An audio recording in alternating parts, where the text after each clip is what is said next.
I was fortunate enough to attend Cambridge University for 4 years, where I spent most of my time in places where deeply uncool people hang out. But it was a fantastic place to hone skills, learn new things, and have some of the best conversations I think I will ever have. But here are 3 things that stand out to me as the most useful skills I learnt at Cambridge, and I would love to share them with you now. 1. How to argue.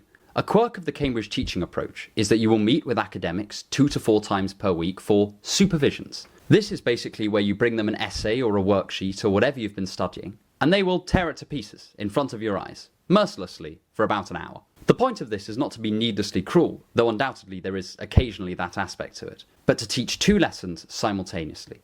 The first is to point out whatever was wrong with your work, and there will be something wrong with your work, and the second is to teach you how to defend your ideas. Whatever the academic thinks of your position, they'll normally pretend to disagree with it for most of the supervision, so that you can hash out the ideas involved. For instance, if I wrote out an essay in favour of legalising euthanasia, then my supervisor would argue in favour of keeping it illegal, and I would be faced with the intimidating task of defending my ideas against someone much cleverer than me. This is a brilliant skill to learn because there are multiple points in life where you might have to argue your case convincingly and with passion. In my job now, I use it to present philosophical positions in a halfway convincing manner. But I've had friends who went on to be lawyers who found this sort of practice invaluable when putting together a case. Or corporate workers who've used the techniques they learnt in supervisions to cogently argue for raises. Whatever you go into, be it politics, biology, or accountancy, you will eventually have to convince someone of something. And Cambridge gave me the opportunity to practice that skill for hours each week. But how can you do this at home? Well, you can argue with your family, but that might make dinners less pleasant. Unsurprisingly, this is where some friends can come to the rescue. Since I left Cambridge, I've been largely practicing my arguing skills by getting a few friends together and all agreeing to take different perspectives on an issue. We can then practice arguing our points with conviction without pissing anyone off, and it keeps this mental muscle strong. It's also really good fun, especially after a couple of drinks, so give it a go and let me know how you get on. 2.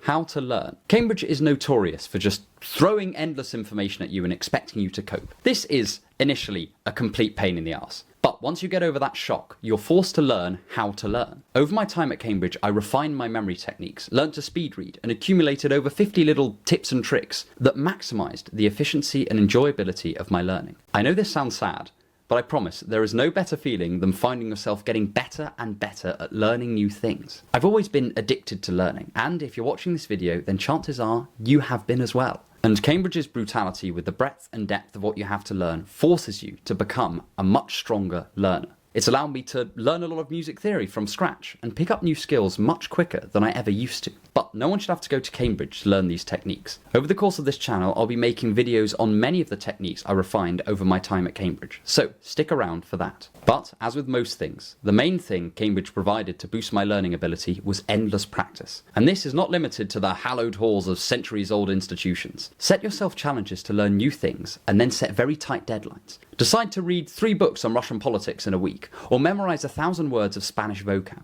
Whatever it is, make it ambitious and time-pressured. This will help recreate the kind of sink-or-swim environment that Cambridge can be sometimes. The best part is, since you aren't a neurotic student with no perspective on life, you'll probably enjoy the process a lot more than your average Cambridge student.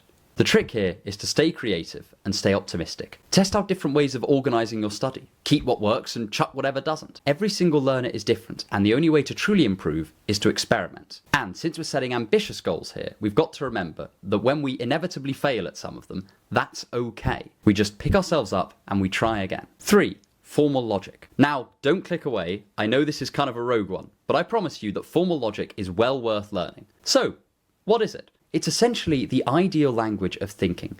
It takes sentences and tells you what you can infer from those sentences.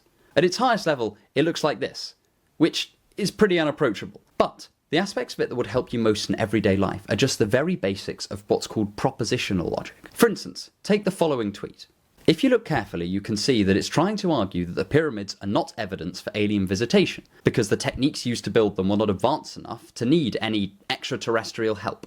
So, we can rearrange this in propositional form, like so. It's difficult to describe just how much of an impact this can have on your thinking. Once you've practiced it for a few hours, it allows you to breeze through political debates and online arguments like it is nothing. It enables you to fully process the reasons you have for believing the things you do, and helps you articulate those reasons clearly. It is sort of an obscure skill, and it's not taught on every Cambridge course. It's largely learnt in the philosophy and maths departments. But I promise you, it is a skill that is well worth learning. It allows you to reorganise your thinking in radical new ways.